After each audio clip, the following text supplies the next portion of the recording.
Et ce matin, j'ai besoin d'Émilie et Sam, j'ai besoin de votre aide, OK, rapidement. Et on va faire quelque chose. Je pogne pas le PowerPoint, je ne sais pas si tu peux prendre le contrôle. Et j'ai des stylos, OK? On va tous vous donner un name tag ce matin. On a bleu pour les filles et rouge pour les gars. Non, on s'en fout. Mais juste parce que c'était drôle. Et je ne sais pas si tu veux avancer à la deuxième slide, je crois. Yes, all right. Je veux que vous écrivez, c'est mes stylos à moi, alors si vous pouvez me ramener, s'il te plaît, ce sera apprécié. Mais je veux que vous écrivez ça sur la badge de nom que je vais vous donner. Vous allez coller votre badge ensuite sur votre chandail. Right? Juste parce qu'on va avoir du plaisir ce matin et faire les choses différentes. Si vous voyez des gens revenir dans la salle pendant que je parle, expliquez-leur le concept. All right? Alors, vous devez écrire « Je suis » avec votre nom. OK? Vous êtes capable d'écrire ça. « Je suis ». Laissez-vous de la place pour les 4 phrases. Ça sera le fun. OK? « Je suis » avec votre nom. Right? Vous êtes supposé de savoir votre nom. Est-ce que tout le monde sait son nom ce matin? All right, super. Alors, je suis. Je veux ensuite que vous écrivez « Je suis » avec une qualité. Je suis beau, je suis belle, je suis la meilleure, je suis extraordinaire. Mais pas juste des qualificatifs, mais vraiment une qualité de qui vous êtes, OK? Vraiment qualité de qui vous êtes. Non, ça...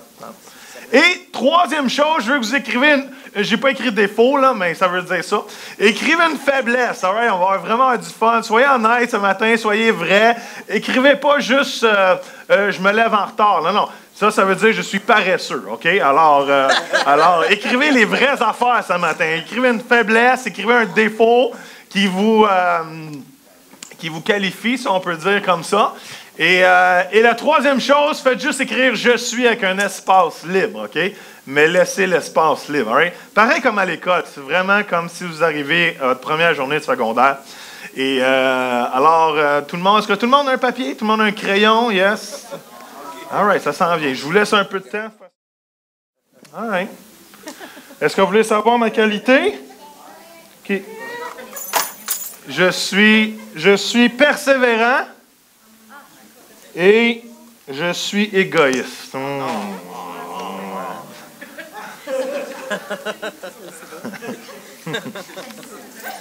Est-ce qu'il y en a d'autres qui ont écrit chialeux sur leur feuille? Non, on a juste 3 chialeux. 4 chialeux. 5 chialeux. My. On a une qualité prédominante dans l'Église. All right. All right, je veux juste qu'on s'amuse un peu. Vous allez comprendre pourquoi j'ai fait ça pour le message ce matin. En lien avec la série de messages qui s'intitule quoi? Non qualifié. All right? Mais dans le fond, on est qualifié. Qui croit que Jésus nous qualifie ce matin? Amen. Et on va réviser un petit peu ce qu'on a appris la semaine passée. On va apprendre des choses ce matin. Et on va étudier un caractère biblique ce matin. J'ai dit dans les prochaines semaines, on était pour étudier des caractères bibliques parce que, vous savez, quand on regarde vraiment au caractère biblique, on se console. Avez-vous remarqué ça?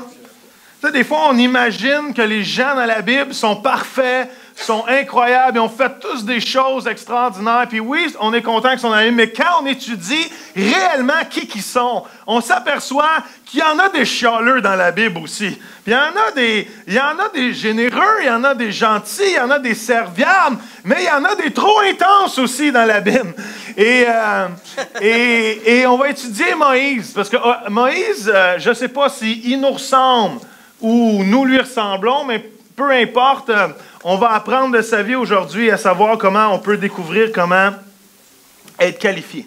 Alors, 2 versets ce matin qui sont un peu des versets thèmes à cette série, qui dit ceci, en effet, nous ne saurions prétendre accomplir une telle tâche grâce à notre capacité personnelle. Ce que nous sommes capables de faire vient de Dieu.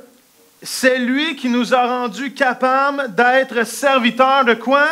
De la nouvelle alliance. 2 Corinthiens 4, 7 dit ceci. Mais nous portons ce trésor spirituel qui est le Saint-Esprit, qui est l'appel de Dieu, qui sont les dons, en nous comme dans des vases d'argile.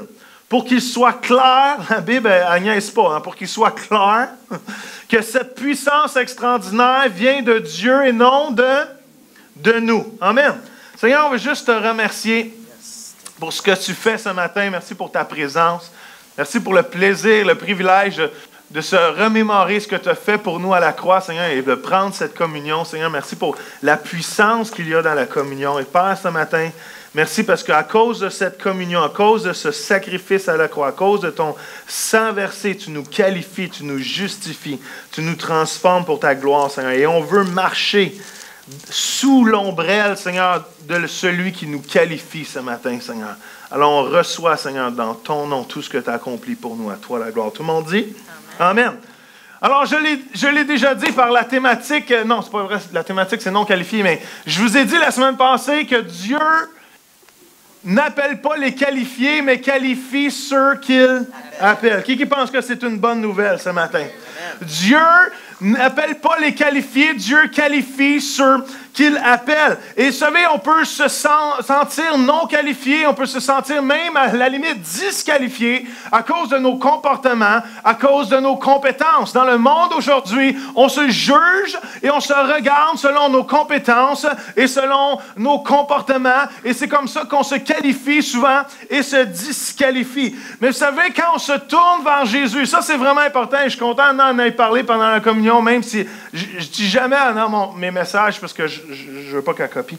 Mais, c'est une joke. Mais quand que je me tourne vers Jésus, quand je me tourne vers lui, Jésus, devant les yeux de Dieu, change ma position. Qui est content ce matin qu'un jour, quand vous avez accepté Jésus comme votre sauveur personnel, il a changé votre position devant Dieu? Comment? Vous étiez perdu, mais maintenant vous êtes retrouvé. Qui dit amen à ça? Amen. Vous étiez errant, mais maintenant vous êtes appelé. Vous étiez non qualifié, mais maintenant vous êtes qualifié. Vous étiez pécheur, mais maintenant vous êtes justifié par le sang de Jésus. Amen. Ça devrait vous exciter un peu ce matin. Amen. Parce que c'est la plus belle chose qu'un être humain n'a pas pu vivre, c'est d'être qualifié dans le sang de Jésus. Comment? Il y a un verset que je vais lire tantôt, mais il faut que je le dise là, parce que ça fit là, OK? Je ne vous lirai pas le verset, mais juste le petit bout, ça dit que ceux qui ont compris, qui sont rendus justes à cause de Jésus, sont plus sages. Est-ce que vous savez que vous êtes sages ce matin? Amen. Vous êtes plus sages que toutes les personnes sur cette planète qui ne croient pas en Dieu. Vous pouvez avoir un QI peut-être moindre qu'un savant scientifique, mais vous êtes plus sage que lui parce que vous connaissez Jésus et que vous avez accepté Jésus comme votre sauveur personnel. Comment? Amen. Hallelujah. Vous êtes plus sage que les sages de ce monde. Vous êtes plus brillant que les brillants de ce monde. Vous êtes plus intelligents que les intelligents de ce monde. Pourquoi? Parce que ceux qui ont compris ce que Jésus est venu faire sur terre ont une coche de plus que toutes les autres. Comment? Alléluia! Thank you, Lord. Dites à votre voisin, je suis plus sage que les autres.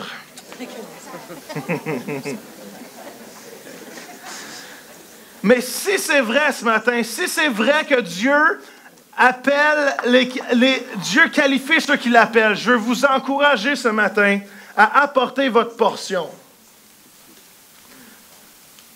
Si c'est vrai que Dieu qualifie les non qualifiés à cause du sang de Jésus, à cause de l'appel qu'il met sur chacune de nos vies, à cause du don précieux de l'Esprit qu'il a déposé dans des vases d'argile, je vous encourage, frères et sœurs, à apporter votre portion ce matin.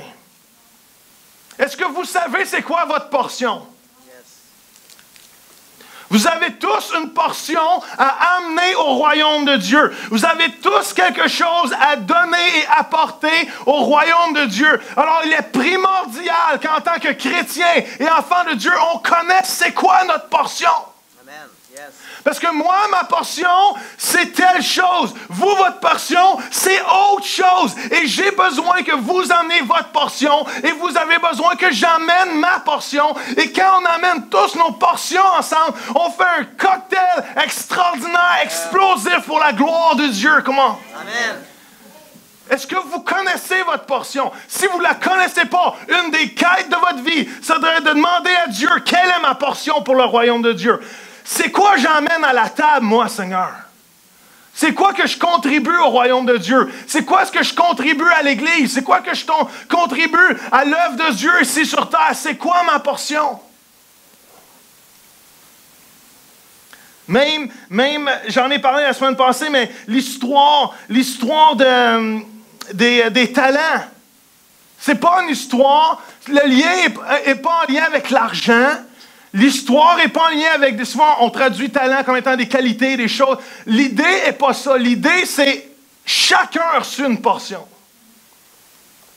Compare-toi pas avec celui qui a eu 10 parts. Compare-toi pas avec celui qui a 5 parts. Souvent, on se disqualifie ou on se qualifie parce qu'on pense que l'autre a plus de portions, donc il doit être meilleur que nous. Non, chacun de nous a au moins une portion et mon rôle, c'est de l'emmener, de le contribuer pour le royaume des cieux. Est-ce que vous me suivez ce matin? Amen. C'est vraiment important.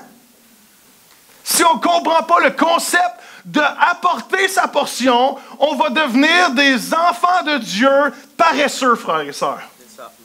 On va devenir des gens qui écoutent, mais qui ne font pas grand-chose. On va devenir des gens qui consomment, mais qui n'apportent rien à la table.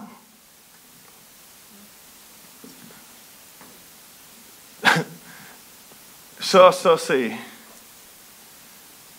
c'est moi des fois. Ou c'est le Seigneur quand on n'apporte pas notre portion. C'est comme...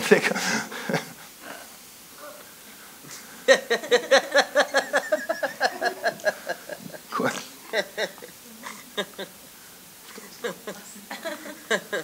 Joël, c'est comme s'il dit, Joël, c'est quand tu vas prendre ta place. Joël, c'est quand tu vas remplir le trou que tu as besoin de remplir. Joël, c'est quand tu vas emmener ton morceau qui va faire que le reste va avoir l'air d'un casse-tête plein, d'une image ou d'une peinture complète.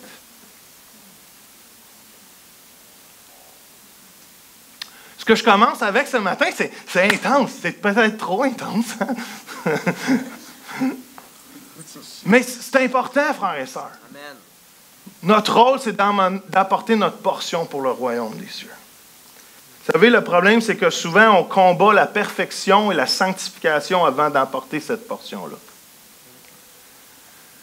Et on est, comme j'ai dit la semaine passée, des fois, on est rempli de peur, on est rempli d'orgueil, on s'empêche d'apporter notre portion parce que qu'est-ce que les gens vont penser si j'échoue en apportant ma portion? Qu'est-ce que les gens vont penser si je ne suis pas parfait avant d'apporter ma portion? Laissez-moi vous dire, vous ne serez jamais assez parfait pour apporter votre portion. Jamais. Jamais assez bon, jamais assez capable. Si vous attendez d'avoir des années de collège biblique, si vous attendez d'avoir lu votre Bible 15 fois au complet de Genèse à Apocalypse, si vous attendez de savoir toutes les dates spécifiques dans la Bible, si vous attendez de savoir les 12 noms des 12 disciples avant de servir Jésus, vous ne servirez jamais Jésus. On pense qu'on doit être parfait, on pense qu'on doit être sanctifié. Savez-vous c'est quoi la sanctification? C'est pas de ne plus avoir de défaut. La sanctification, c'est plus d'avoir le péché. Qui a péché dans les derniers... Je vais mettre un peu plus d'espace de temps. Merci pour l'honnêteté ici. C'était ce matin, hein? C'est ça, ouais, c'est ça. Et, c'est tout frais, c'est comme tout frais, là. Qui a péché dans les dernières semaines? Qui a eu une pensée qu'il ne devrait pas avoir eue? Wow, OK, j'en ai plusieurs. Baissez. Le reste, avez-vous quelque chose d'autre que vous avez pas dû faire? Non? Vous en trouvez, moi. On pense que la sanctification, c'est plus péché. Qui a péché dans le dernier mois? On pêche régulièrement. Donc, si on attend d'être parfait, jamais on va servir Dieu. Savez-vous, c'est quoi le meilleur moyen de marcher dans la sanctification? C'est d'obéir Jésus. Au moment que tu commences à obéir Jésus, vous allez voir votre processus de sanctification, il va commencer assez raide. Parce que quand tu obéis Jésus, Jésus travaille d'aplomb. Parce que quand tu obéis Jésus, puis tu dis, Seigneur te dit, va faire ça, oh, la sanctification commence, frères et sœurs. Amen. Parce que là, tu dis, oh, c'est-tu Dieu? C'est-tu pas Dieu? Fait que là, on sanctifie nos oreilles. À savoir si c'est vraiment Dieu qui nous parle ou c'est pas Dieu qui nous parle. Et là, Dieu nous dit, va parler avec cette personne-là, puis pensez de Jésus. Et là, on sanctifie notre orgueil. On sanctifie nos peurs. Et quand j'obéis pas, qu'est-ce que je fais? Je reste dans mes Joël reste Joël. Mais quand je décide d'obéir, je rentre dans une sphère d'inconnu, mes peurs sont là, mon orgueil est là, mais quand je décide d'obéir, comment Dieu va montrer son visage? Amen. Alléluia. Et je meurs à moi-même. Savez-vous c'est quoi la sanctification? C'est mourir à soi-même. C'est ça la sanctification. Et plus que je meurs à moi-même, plus que mes péchés s'éloignent l'un de l'autre, tranquillement. Mais si vous attendez de dire, OK, là Sam, il n'y a plus de défauts. Sam est parfait. J'attendais un commentaire d'Émilie, mais ça ne vient pas encore. Sam, il est prêt pour servir Jésus. Il est parfait. Ça n'arrivera jamais. Désolé.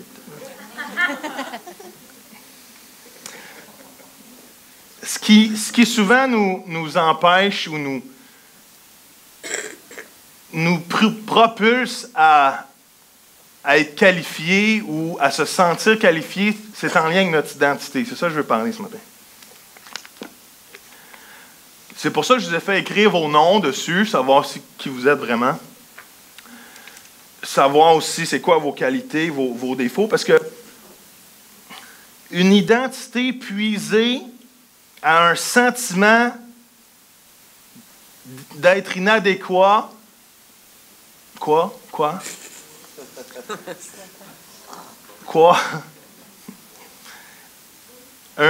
Une identité qui est puisée de sentiments d'incapacité ou c'est ça. Ça ne fait pas grand-chose pour apporter ta portion pour le royaume de Dieu. Est-ce que vous me suivez? Si j'avais puisé mon identité dans mes sentiments d'être incapable, je ne ferais pas grand-chose pour apporter ma portion. Et Moïse, c'est un exemple extraordinaire pour nous et tellement encourageant. Et en même temps, tellement dans la face de dire, mais je suis Moïse, moi. Moi ici, je suis Moïse.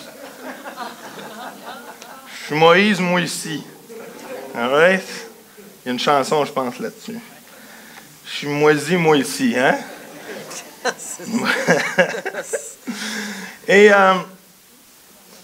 Et ça fait 4000 ans déjà, et quelques poussières, mais ça fait à peu près 4000 ans.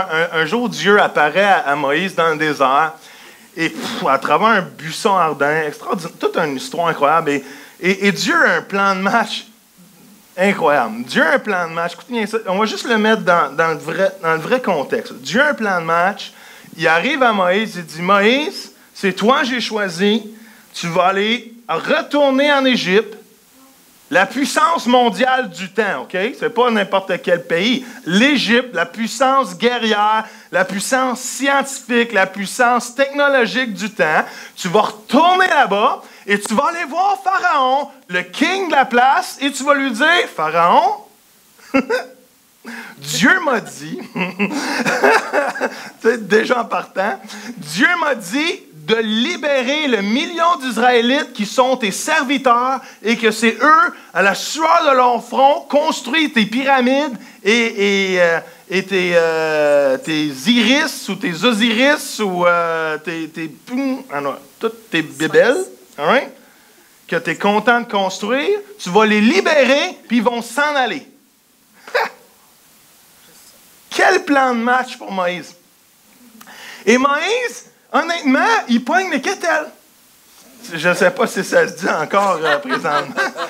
Je ne sais pas si c'est sanctifié comme commentaire, mais oui, il pogne les quételles et il commence à avoir peur. Et Moïse va dire, c'est quoi ton nom? Parce que Moïse, il comprend, parce que peut-être vous ne savez pas, mais dans ce temps-là, les noms avaient beaucoup plus de valeur qu'aujourd'hui. Amen. Et chaque nom avait une grande valeur. Jacob, Abraham, même Dieu va changer des noms de temps en temps parce qu'il va dire que ton identité, c'est plus ça, ton identité, c'est maintenant ça. Et Moïse comprend le concept des noms et il va dire à Dieu, c'est quoi ton nom? Et Dieu va avoir une réponse incroyable. Dieu va lui dire, je suis.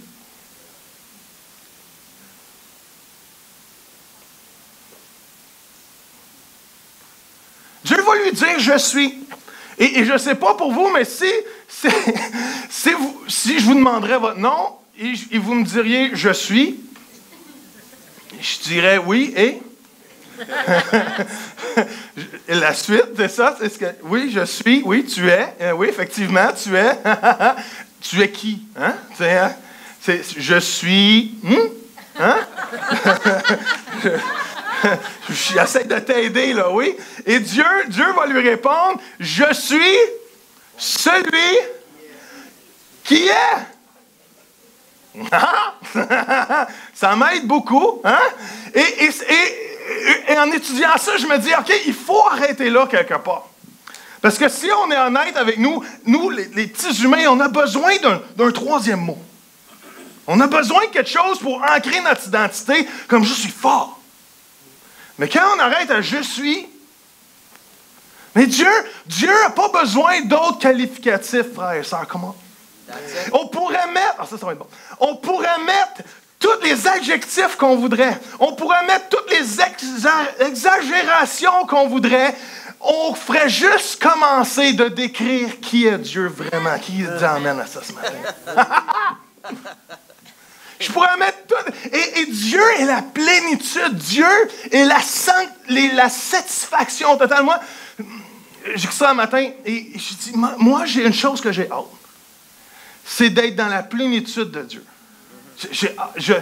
Parce que je sais que je vis en partie, puis il en manque. Je vis des petits bouts de Dieu. Je vis des moments intenses avec Dieu. Hein? C'est le mot du jour, intense. Je vis, et chialeux, je vis des moments dans sa présence, je vis, mais il en manque. Puis Dieu me dit, un jour, je vais vivre la plénitude. Je vais vivre comme la folle. Vous avez pas hâte, vous autres? Oui. C'est comme Dieu dit, on connaît en partie, mais un jour, on va être connu complètement, puis on va connaître complètement. On va savoir pourquoi, du quand, du pour qui. Je ne le répéterai pas. On va savoir pourquoi. Pourquoi tout ça? Avez-vous des questions à Dieu, vous autres? Il y a une personne, deux personnes. Vous n'avez pas de questions à Dieu, vous autres? Pourquoi je suis de même? Pourquoi tu me fais vivre là? Pourquoi il faut que ça marche de même?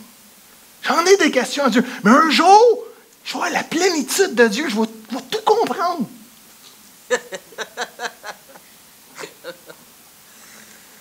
Mais vous êtes déjà, ça c'est bon, vous êtes déjà beaucoup plus intelligent que la moyenne des gens. Wow. Parce que vous avez compris que Jésus est mort pour vos péchés. Amen. Fait que Jésus lui dit, je suis. Mais c'est drôle, nous, on a besoin d'un troisième mot souvent pour nous qualifier. Hein? On a besoin d'un autre mot. Souvent, c'est notre nom. Hein? Quand on se présente, je suis. Hein? Je suis Sam. Je suis Joël. Je suis Jade. On se présente avec notre nom. C'est normal. On s'est fait donner un nom de naissance. Puis notre première identité vient souvent de notre nom. Je suis. Je suis. Ou je suis quoi? Je suis pasteur. Ou je suis... On va s'identifier selon ce qu'on fait, notre travail. On s'identifie à notre travail. Et souvent, puis si on est honnête avec nous, on va aussi souvent s'identifier avec ce qu'on pense de nous. Vous savez, c'est drôle comment on est capable de mettre des qualificatifs à Dieu comme il est omniprésent. Il est omniscient, il est omnipotent. On a des majestueux, on a des qualificatifs. Et quand nous, on arrive pour nous décrire, il me semble que des fois, il y a un gap entre qui je suis et entre qui Dieu est ou je dis qui il est. Et autant je devrais découvrir qui est Dieu, qu'est-ce que je devrais découvrir aussi? C'est qui je suis à mes yeux et qui je suis aux yeux de Dieu. Comment? Parce que souvent, il y a un gap entre qui je pense que je suis et qui Dieu est. Et si Dieu vit en moi, comment? Si Christ vit en moi, il y a une espérance de gloire ici. Amen. Je sais, vous vous dites, oh, on ne l'avait pas vu encore, Joël. Mais si Christ vit en moi, hein, il y a une espérance de gloire. Êtes-vous là ce matin? Il y a une espérance qu'un Joël apporte quelque chose de glorieux ici-bas. Qui dit Amen? Qui a de l'espoir pour moi ce matin? Ça donne bien, j'ai de l'espoir pour vous aussi. Si Christ est en vous, il y a une espérance de gloire en dans nous. Amen. Il y a une espérance de quelque chose de glorieux qui va se produire. Il y a quelque chose, un espoir de quelque chose de merveilleux. Mais souvent, on se qualifie plus souvent qu'autrement avec nos défauts. Êtes-vous d'accord avec ça? Oui. On est capable de trouver quelques qualités, mais quand la majorité du temps, on se qualifie avec nos défauts, ou on se justifie avec nos défauts, ou on se disqualifie avec nos défauts, ou on disqualifie surtout les autres avec leurs défauts.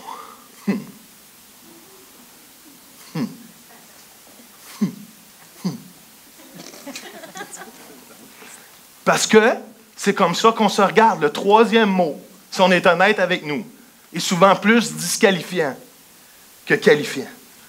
Et on remplit à chaque jour, on remplit notre identité de mots qu'il faudrait quand même se demander un jour, s'arrêter, est-ce que c'est le bon mot qui nous qualifie? Est-ce que Dieu nous qualifie de ce mot-là, lui? Ou c'est juste moi qui le pense? Est-ce que c'est le monde qui me qualifie avec ce mot-là? Ou c'est vraiment le bon mot qui nous devrait nous qualifier? Est-ce que j'ai besoin de changer les mots qui me qualifient ou à travers lesquels je puise mon identité? Si je répète sur ma vie que je suis égoïste, savez-vous quoi? Je vais être égoïste. Qui est déjà allé à l'école ici? Je ne sais pas pour toutes les générations, mais ma génération, du moins, je ne sais pas si c'est la mienne qui a inventé ça, et celle après, on a tous eu des tests où on devrait remplir la ligne blanche. Est-ce que vous avez déjà eu ça? Hein? Vous avez eu tous des tests où que le professeur nous donnait une phrase et le méchant professeur enlevait un mot. Et nous devions, absolument mettre le bon mot.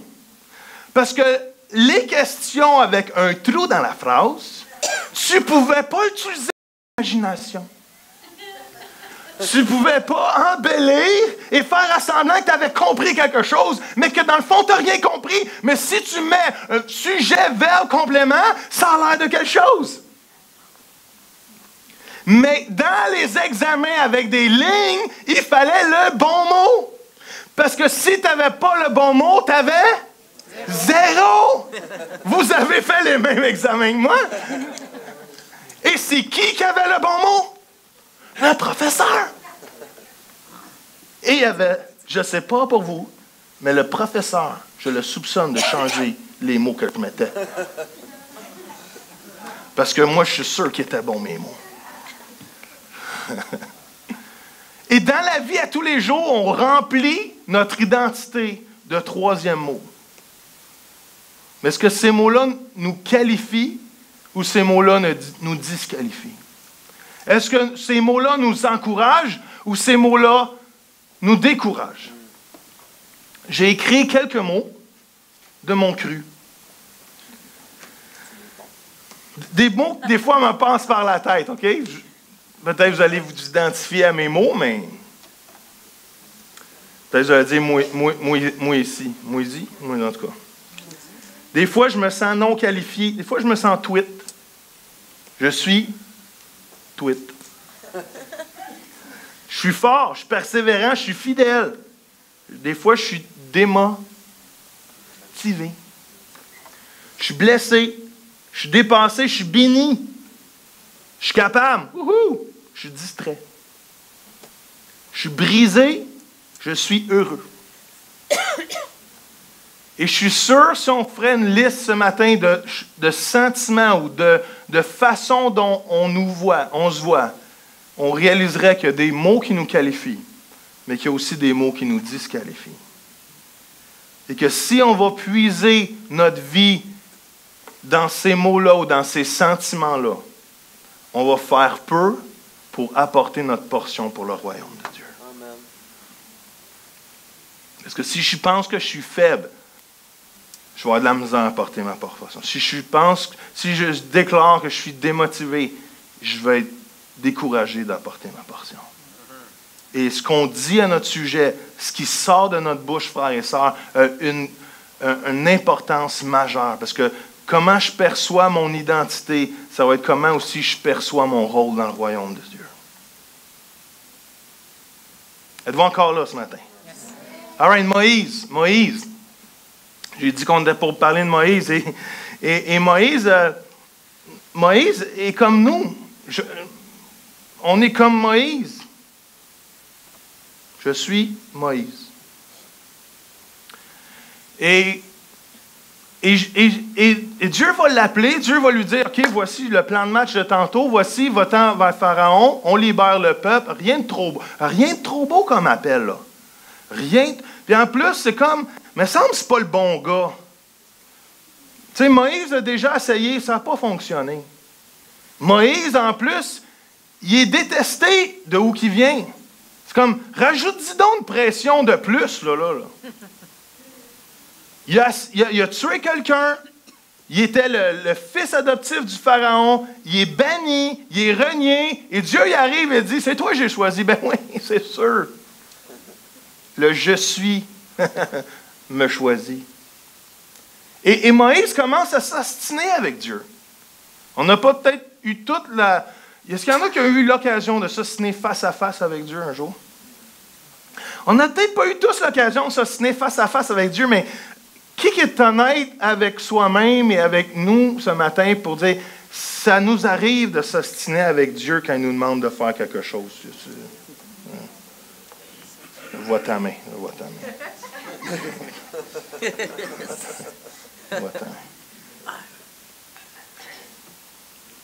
Parce que quand il nous demande quelque chose, le balancier d'obéir vient en jeu automatiquement. J'obéis pas. Hein? Tout le monde a eu fait jouer à ça un jour dans sa vie. Elle-même. Ça existe encore des marguerites? Ben oui. Mais j'en vois plus, je vois juste des pissenlits à cette heure, je vois plus de marguerites. Dans mon jeune temps, il y avait des marguerites. Hein? Il y en a encore. Quand je jouais au baseball, à l'âge de 6 ans, c'est ça qu'on faisait dans le champ. Je ne sais pas si vous avez déjà joué au baseball quand vous étiez jeune, mais quand tu as 6 ans, la balle ne va jamais dans le champ. Elle ne se rend pas dans le champ. Okay? Parce que les autres qui frappent ne sont pas capables de la rendre dans le champ. Alors, qu'est-ce que tu apprends à faire dans ta vie? Tu joues avec des pissenlits ou tu comptes les marguerites. C'était quoi qu'on faisait donc? Elle m'aime pas. À 6 ans, tu sais, elle m'aime pas. Hein?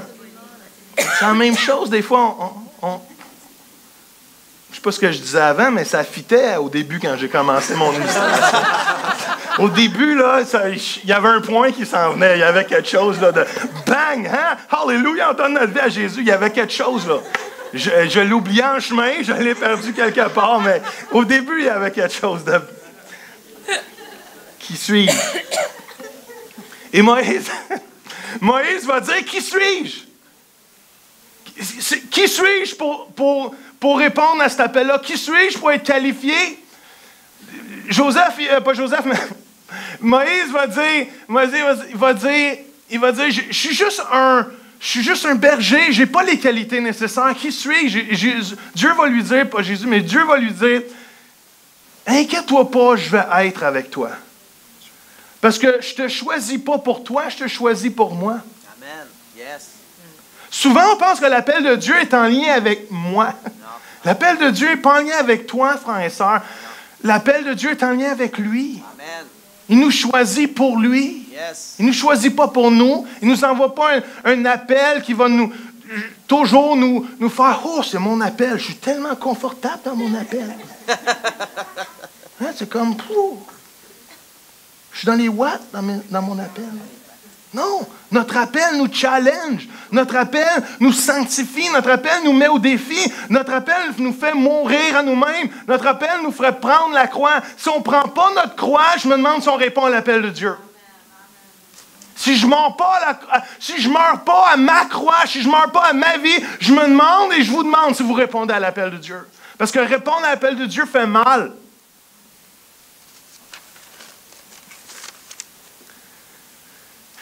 Et Moïse n'a pas fini. Moïse va dire en plus, ben ils ne vont pas me croire. Je ne suis pas crédible. Qui pense des fois qu'ils ne sont pas crédibles?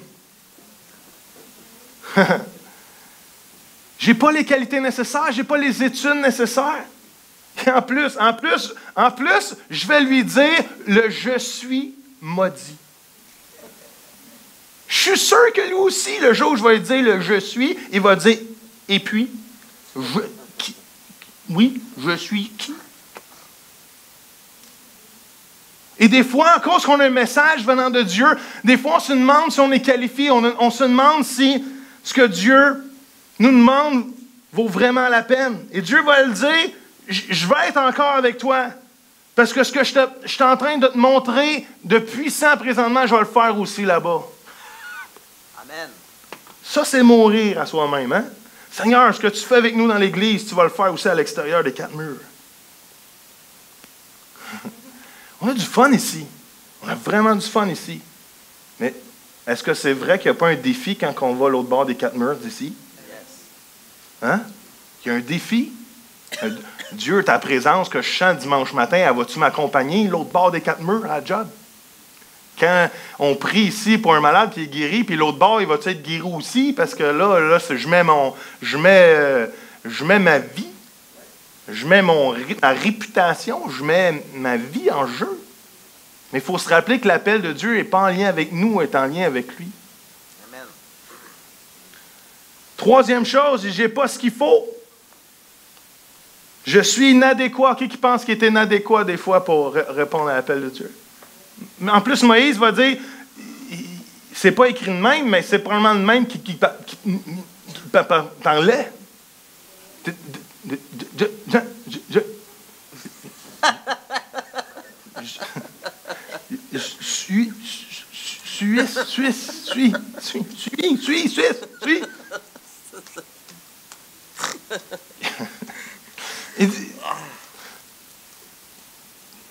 Tu vois pas que j'ai pas les qualités nécessaires, tu vois pas que j'ai des défauts, tu vois pas que je suis pas capable. Dieu va lui répondre, c'est qui a créé ta bouche? Ça va? Ouais.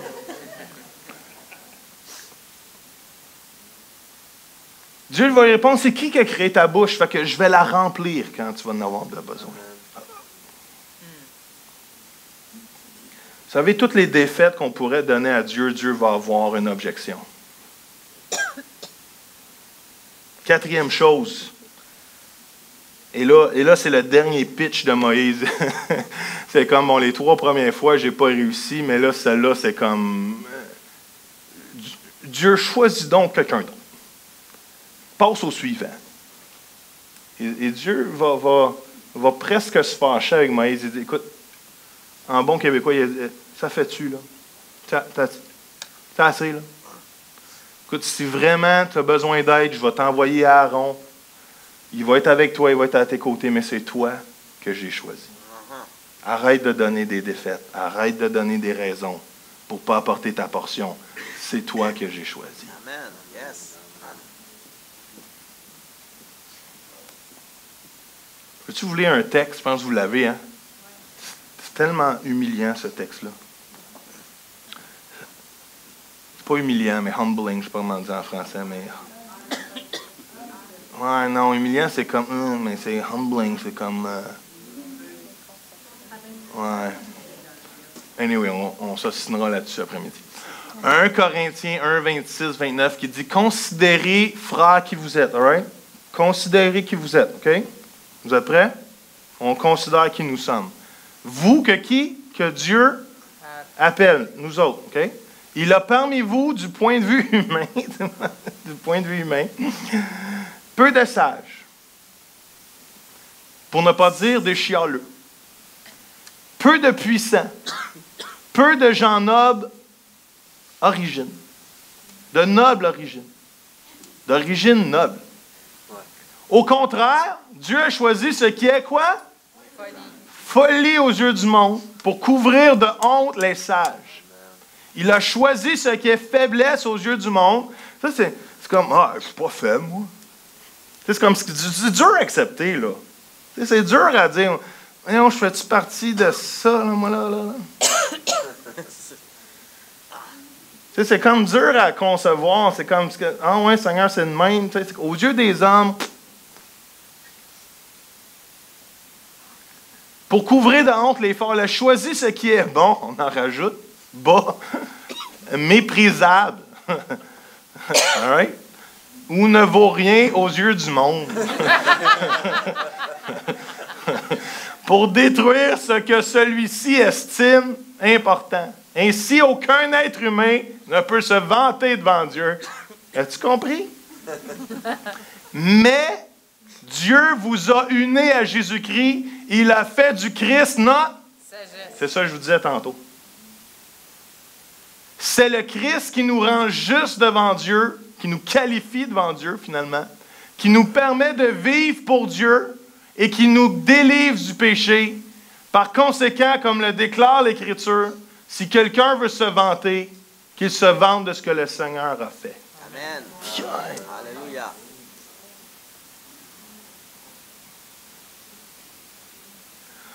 Oh. Il y a un message là-dedans.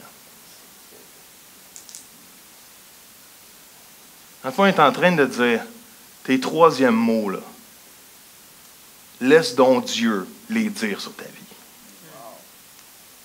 Tes troisièmes mots, là. Parce que déjà, aux yeux humains, c'est vrai, qui se sent incompris des fois aux yeux d'humains d'être un chrétien?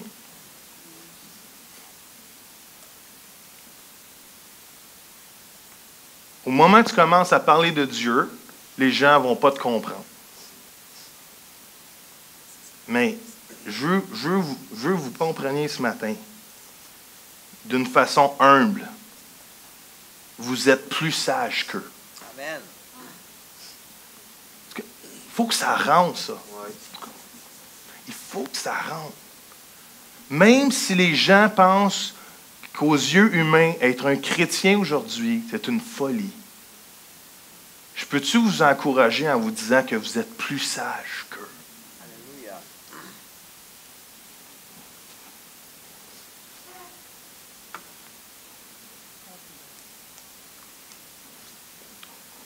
Je pense que vous avez oublié le happy dance. All right, je finis. J'ai 10 minutes pour finir. Je me suis posé la question, puis j'ose croire, sinon en tout cas, je peux être le seul, sinon je finirai le message seul chez nous, mais je ne sais pas pour vous, mais je ne sais pas comment le dire en français, mais je vais encore utiliser un terme de baseball, mais il y a un gap en qui je suis, il y a un gap c'est une distance, all right? Il y a un gap, un fossé, c'est bon, c'est aussi fossé, entre qui je suis et qui je pense que je devrais être pour Dieu. Est-ce que ça vous arrive, ça? Il me semble que... je suis honnête avec vous, je suis franc, j'essaie d'être... Vous savez que j'aime ça, j'aurais dû écrire authentique. Même en tant que pasteur, j'ai des aspirations, j'ai des rêves, je sens qu'il y a eu des paroles prophétiques sur ma vie, je sens qu'il y a eu des paroles d'encouragement. Il me semble que les gens voient des choses en moi, mais il me semble qu'il y a un gap entre qui je suis et où je suis rendu et entre que je pense que Dieu m'appelle à devenir. Est-ce que je suis seul ou... Non? Il y a 3 personnes. Hallelujah. Moi, j'aime ça faire des messages pour peu de gens. Moi, je me spécifie en peu de gens. Levez la main pour la fin. C'est qui se sent comme ça? Qui sent qu'il y a un gap et OK. Qui me semble que ce gap-là se rallonge au fil des années? Tous les 50 ans et plus lèvent la main présentement. Ouais. Et en plus, son poignet là. Donc...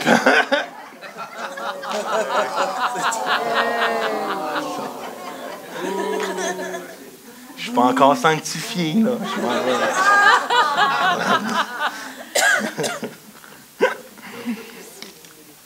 Il y a un gap entre qui je suis. Il y a un gap entre qui je suis et qui je pense que Dieu m'appelle à être. Et moi, ça, je ne sais pas pour vous, mais ça me fâche. Ça me frustre. Qui a un sentiment, on peut vivre sans penser à ça. Ça nous passe du pied par-dessus la tête. Mais quand on y pense vraiment, qui a un sentiment d'être non qualifié? Qui a un sentiment d'être inadéquat? Alors que me semble que Dieu m'a appelé à tellement de grandes choses. C'est soit je fabule, puis je m'imagine des choses que Dieu veut faire de ma vie qu'il ne veut pas faire. Ou c'est soit que je ne prends pas les bons choix d'obéir pour rapetisser ce gap-là entre qui Dieu m'appelle à être et qui je suis présentement. Et je ne sais pas pour vous, mais moi, je veux rapetisser ce gap-là. Yes. Si je regarde dans ma vie, je crois que j'ai accompli plusieurs choses. Mais si je regarde en avant, moi, il me semble que je n'ai rien fait encore. Et là, en plus, j'ai 41 ans, je suis vieux. Je suis vieux. Merci. J'accepte cette parole d'encouragement. Alors, qu'est-ce qu'on fait, right? 3 choses rapidement. Vous êtes encore là? Oui. 3 choses que je crois qu'on devrait faire. 1, viens à Jésus comme tu es. Il y a un verset dans la Bible que j'aime beaucoup qui est comme à la fin. Il en reste 3 après, 4. L'Esprit et l'épouse disent, viens. Que celui qui entend cela dise aussi, viens. Que celui qui a soif vienne. Que celui qui veut de l'eau de la vie la reçoive gratuitement. Je ne sais pas pour vous, mais j'ai l'impression que Dieu nous dit, viens comme que tu es. Viens comme que tu es. Arrête de prétendre, comme j'ai dit la semaine passée. Arrête de faire semblant. Viens à Jésus comme que tu es. Viens avec tes défauts, viens avec tes faiblesses, viens avec tes qualités, viens avec tes dons, viens avec tes talents, viens avec tes... Sois honnête avec qui tu es, mais viens tel que tu es.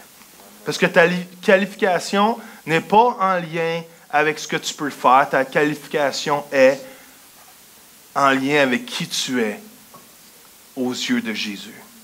Et quand tu te mets sous le sang de Jésus, tu es qualifié, frère et sœur. Tu es qualifié. Viens tel que tu es.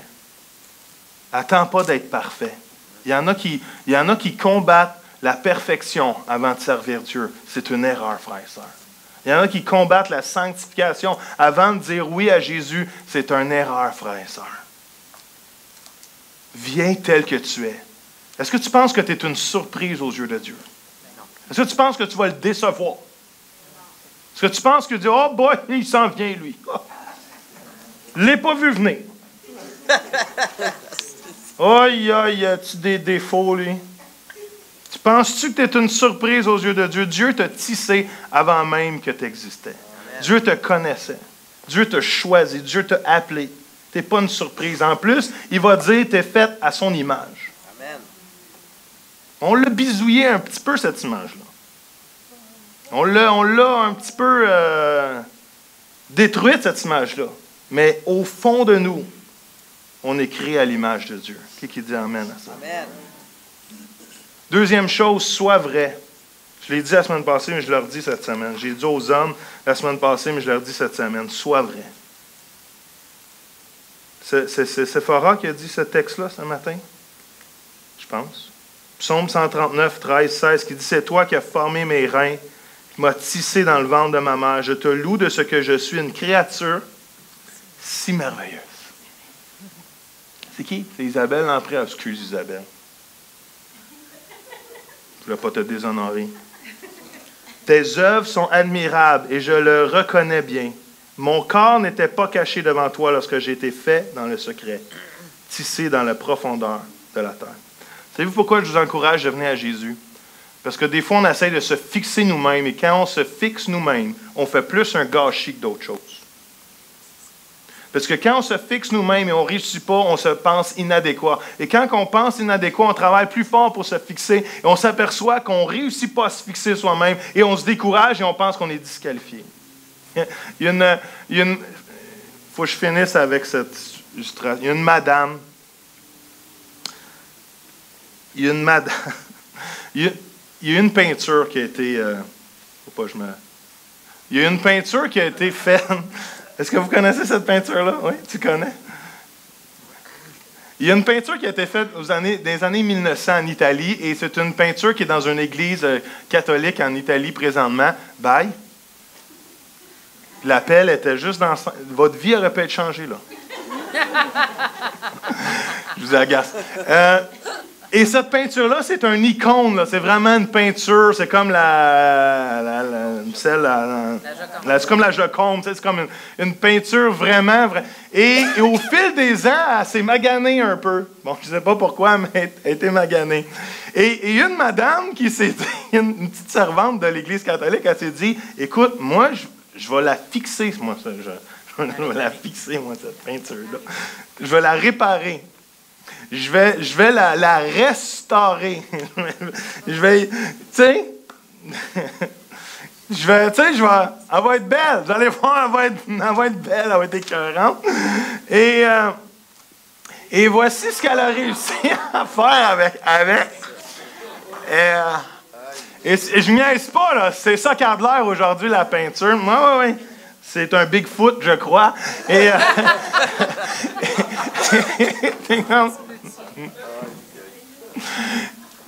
il y a des moments dans la vie où tu es mieux d'aller à celui qui a créé la peinture qu'essayer de te restaurer toi-même.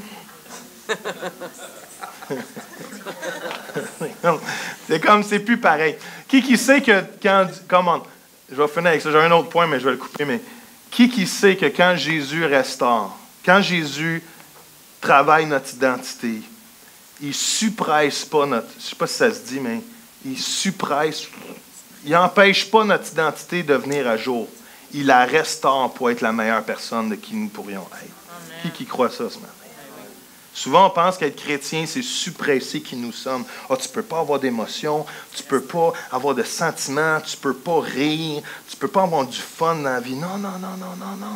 Quand tu tournes vers Jésus, il ne suppresse pas qui tu es pour que tu deviennes quelqu'un que tu n'es pas. Il est en train de nettoyer qui tu es pour que tu deviennes la meilleure version de toi-même. Yes.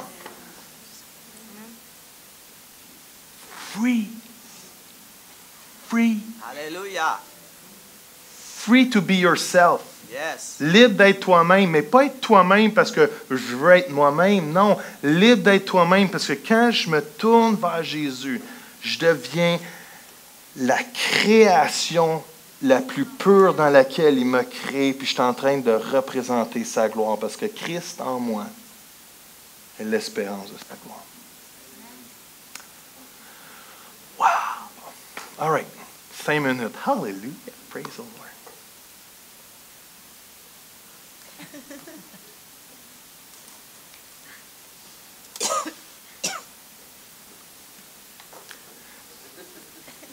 Qu'est-ce que je fais? Awkward.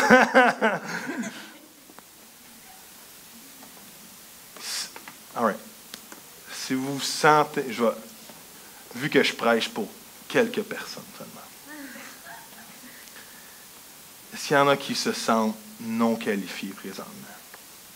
Et si oui, j'aimerais ça que vous viviez debout. Dites-moi, Lord, pour les choses que je sens que tu m'appelles, je ne me sens pas qualifié présentement. Je sens, pas tous en même temps. Moi, je ne me sens pas qualifié bien souvent. Bien souvent, je ne me sens pas qualifié.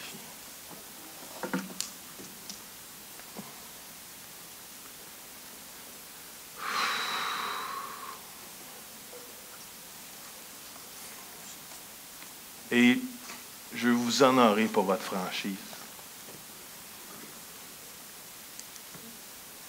Et je ne dis pas que ceux que vous êtes assis, vous n'êtes pas francs, c'est pas ça que j'essaie de dire, mais ce que j'essaie de dire, c'est que d'avouer de se sentir non qualifié, c'est pas facile. C'est pas facile. Mais savez-vous quoi? D'avouer de se sentir non qualifié, c'est un pas de plus pour être qualifié. Amen. Parce que c'est Dieu qui le fait. Moi, même si c'est dur à comprendre, je veux être une folie aux yeux du monde afin d'être une gloire pour Jésus. Amen. Yes.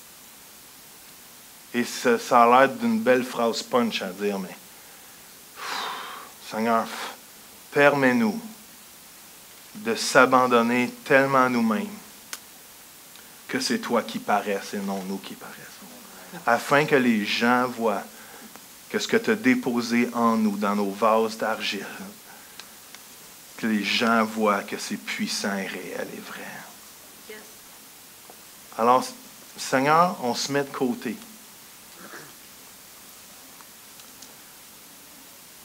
Seigneur, on te demande, par ton sang de Jésus, de venir nous toucher à un tel point ce matin que ma qualification ne vient pas de mon comportement ou de mes compétences, mais que ma qualification vient premièrement du fait que je suis un enfant de Dieu, racheté par le sang de Jésus.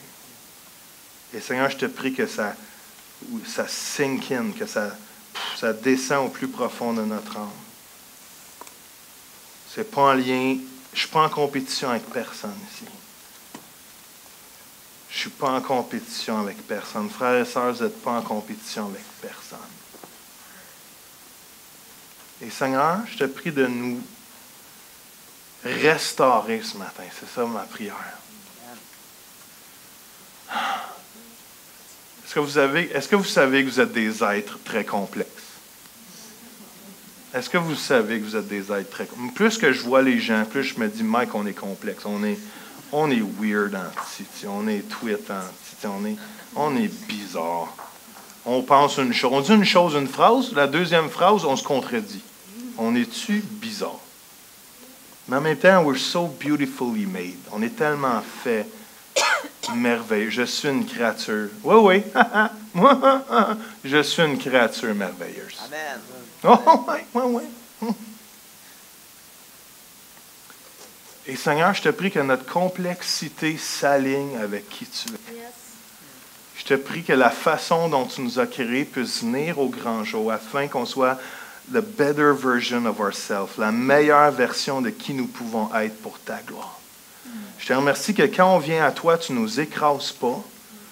Oh Seigneur, mais tu nous transformes pour ta gloire. Oui, des fois, on sent la brisure, on sent la cassure, on sent travailler, on sent disqualifié, on sent qu'on n'a pas les qualités nécessaires. Mais Seigneur, tu viens dans tes bras d'amour, tu dis, « Hey, comment viens, viens tel que tu es. Viens tel que tu es parce que moi, je t'aime. Tu n'es pas un échec à mes yeux, tu n'es pas une surprise, tu n'es pas une déception, tu n'es pas ce que je m'attendais. Tu es qui tu es. Et viens sous mon aile, parce que quand tu viens sous mon aile, je te touche, je te transforme, je te libère. Et Seigneur, je te prie qu'il y ait des hommes et des femmes, des jeunes hommes, jeunes filles ce matin, qui soient restaurés pour être l'image de qui tu es et l'image de laquelle tu nous as créés. Permets-moi d'être le meilleur Joël possible, Seigneur. Amen. Yes. Permets chacun d'entre nous d'être les meilleurs eux-mêmes possibles pour ta gloire. Et Seigneur, je déclarais avec mes frères et mes sœurs qu'on se tourne vers toi parce que tout ce qu'on a besoin, tu es. Tout ce qu'on veut, tu es. Tout ce qu'il y a à y avoir ici-bas, tu es. Parce que tu es le grand je suis. Il n'y a pas rien d'autre que toi.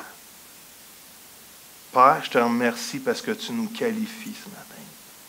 Je te remercie parce que j'ai aucune pression de performer.